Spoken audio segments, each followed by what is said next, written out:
Saudara-saudara yang terkasih dalam nama Tuhan Yesus Kristus, selamat pagi. Mari kita beribadah sejenak.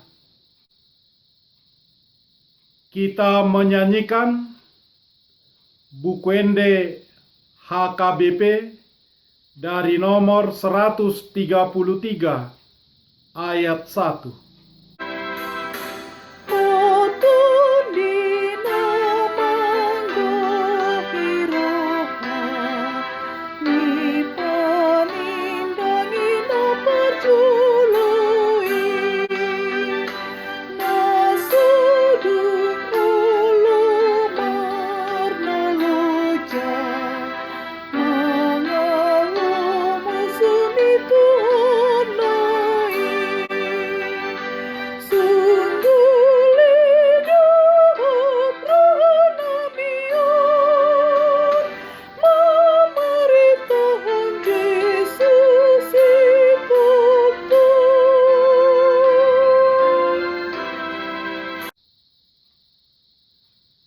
Kasih karunia dan damai sejahtera dari Allah Bapa dan dari Kristus Yesus Tuhan menyertai saudara-saudara. Amin. Saudara-saudara yang terkasih dalam nama Tuhan Yesus Kristus, renungan harian Kamis 12 November 2020 dari kitab Yeremia pasal 1 ayat 10 mengatakan, "Ketahuilah, pada hari ini aku mengangkat engkau atas bangsa-bangsa dan atas kerajaan-kerajaan untuk mencabut dan merobohkan, untuk membinasakan dan meruntuhkan, untuk membangun dan menanam."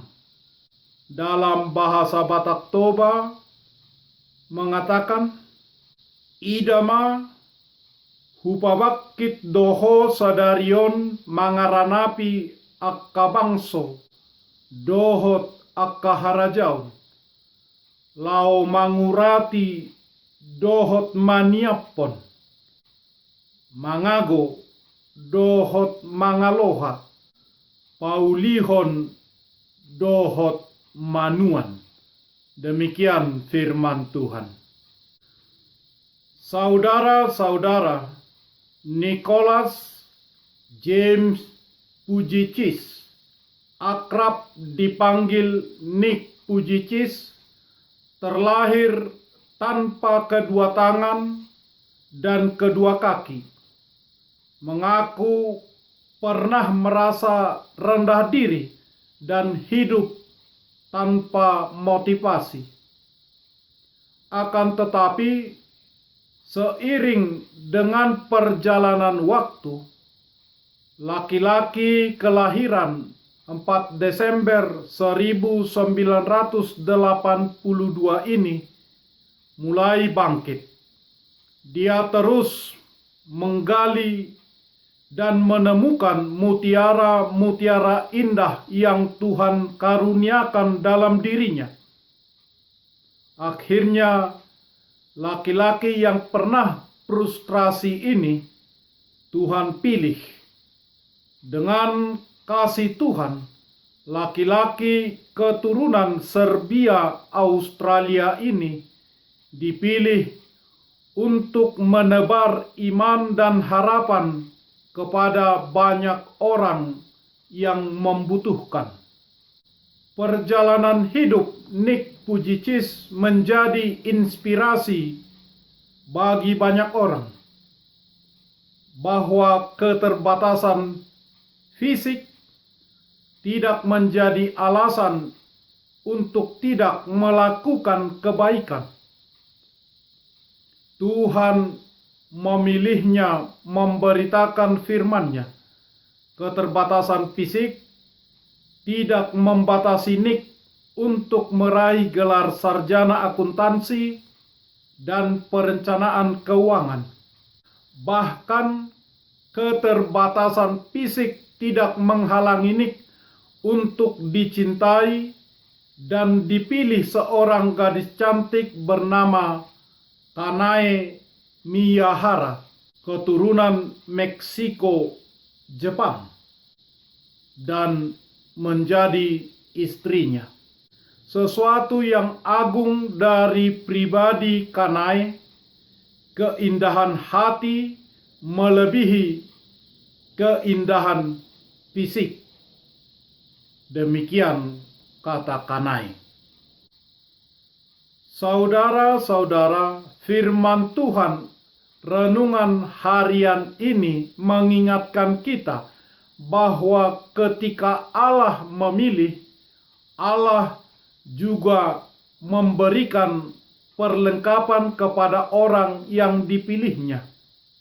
Hal itu juga dialami oleh Nabi Yeremia. Ketika Tuhan memilihnya, dia menyadari keterbatasannya. Tuhan Allah, sesungguhnya aku tidak pandai berbicara, sebab aku ini masih muda. Yeremia pasal 1 ayat 6. Dia merasa masih muda, Naar dalam bahasa Ibrani. Bagi Yeremia, perjumpaan dengan Allah menghasilkan pengenalan diri.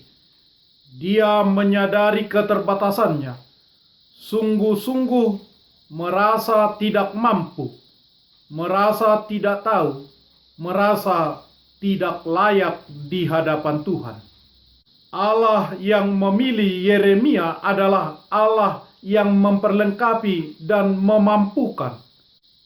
Allah berkata kepadanya, "Sesungguhnya aku menaruh perkataan-perkataanku ke dalam mulutmu."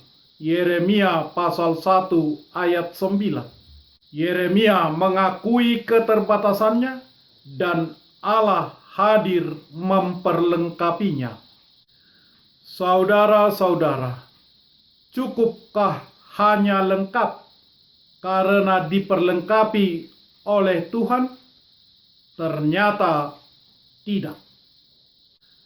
Allah yang memilih adalah Allah yang menyertai dan Allah yang menyelamatkan. Yeremia pasal 1 ayat 8. Allah mengutus Yeremia ketika semua aspek kehidupan di Yehuda sedang merosot dengan cepat ke arah kehancuran. Banyak aliran sesat mengacaukan masyarakat dan itu merajalela. Yeremia pun melihat bangsanya Israel meluncur ke arah kebinasaan. Dalam keadaan yang demikian, Allah mengutus Yeremia dengan misi untuk mencabut dan merobohkan, untuk membinasakan dan meruntuhkan, untuk membangun dan menanam. Sekalipun misi tersebut sangat berat, tetapi Allah menjanjikan penyertaan dan penyelamatan kepada Yeremia, sebagaimana juga janji dan jaminan Tuhan kepada Yakub, kepada Musa, kepada Yosua, kepada para rasul, dan kepada gereja Tuhan. Aku menyertai kamu sampai akhir zaman. Saudara-saudara, menggumuli pilihan dan panggilan Allah untuk mengikutnya dan percaya kepadanya di dalam Yesus Kristus, kita perlu sadar tidak ada zona nyaman dan mapan dalam kehidupan ini. Setiap zona punya tantangan yang bila ditempuh akan membentuk iman yang semakin tangguh dan semakin teguh. Jangan takut. Kristus Yesus telah menempuhnya. Dialah Tuhan kita, Dialah Guru kita, Dialah Raja kita, teladan bagi kita. Dia Juru Selamat kita yang sudah mencabut dan merobohkan, yang sudah membinasakan dan meruntuhkan kuasa dosa, guna membangun dan menanam baginya umat yang Dia kasihi. Amin. Marilah kita berdoa. Ya Tuhan Allah yang Maha Kuasa, Bapa kami yang penuh kasih, Engkau tidak mengingini kematian orang fasik. Pertobatannya lah yang Engkau inginkan supaya dia hidup. Untuk itu Tuhan menyuruh hambamu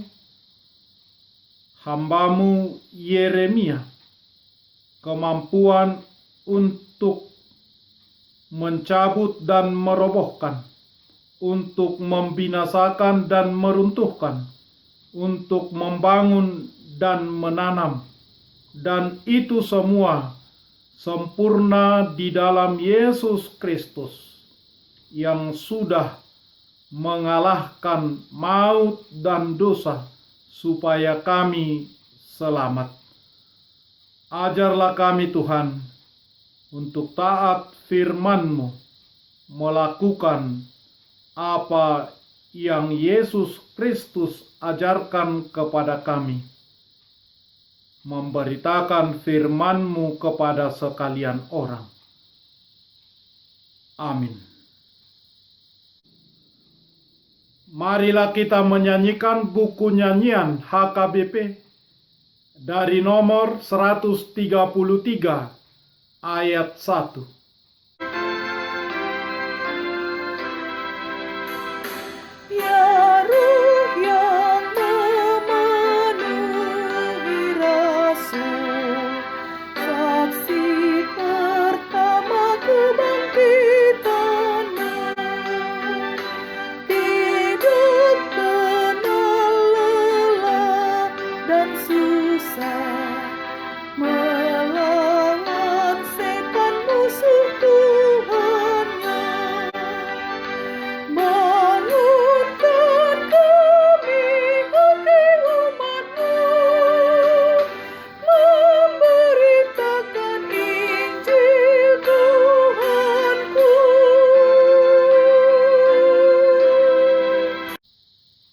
Marilah kita bersama-sama mengucapkan doa Bapa kami. Bapa kami yang di surga, dikuduskanlah nama-Mu. Datanglah kerajaan-Mu.